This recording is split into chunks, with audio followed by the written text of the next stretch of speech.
Grammatikov, who is head of the Russian Football Players and Coaches Union. Good to see you. Before we get into the nitty-gritty, I've got to get your reaction to last night's game. Well, we're all happy, as you might guess, and this is fantastic because it's opening of the game. There were better expectations, as you rightly mentioned, but right now, everybody is happy. Is probably a little bit over-optimistic because we have another two games to go.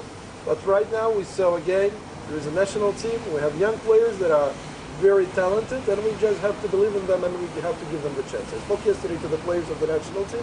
Believe me, they are very happy, and they are ready to go forward. Not just happy, they must be so relieved, because despite the fact there were low expectations, there is a lot of pressure, and a lot of pressure on last night's game. Criticism, you're absolutely right, and we have to believe in them, as I just said. And I tell you, they're better than we think. Okay, that's good to hear for Russian fans. What about this World Cup? How do you think it can transform the game, or will it transform the game here in Russia? World Cup is a chance for the football economy, if you permit. We built the new stadiums, but definitely it's not just about the stadiums, it's about the management of the league. Important to understand, after the legacy of the World Cup, we have 6 stadiums, very unfortunately without teams for the Premier League. So of course, it's important to have the football there, and not just the teams of the 3rd and 2nd divisions. So I think it's a challenge after the World Cup to transform all this legacy into the reasonable football economy.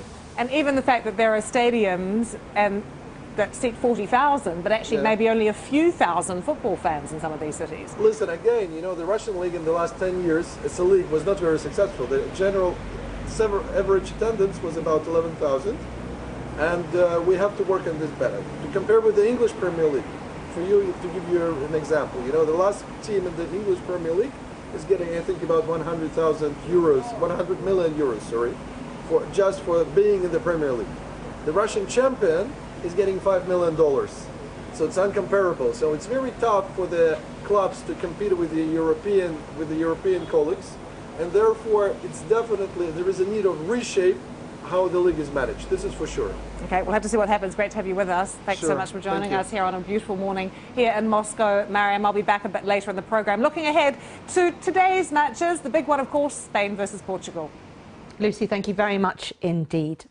So, as the World Cup well and truly kicks off, what is the potential cost in workplaces and indeed financial markets across the globe as millions down tools to watch their match? This year, time zone means that more matches during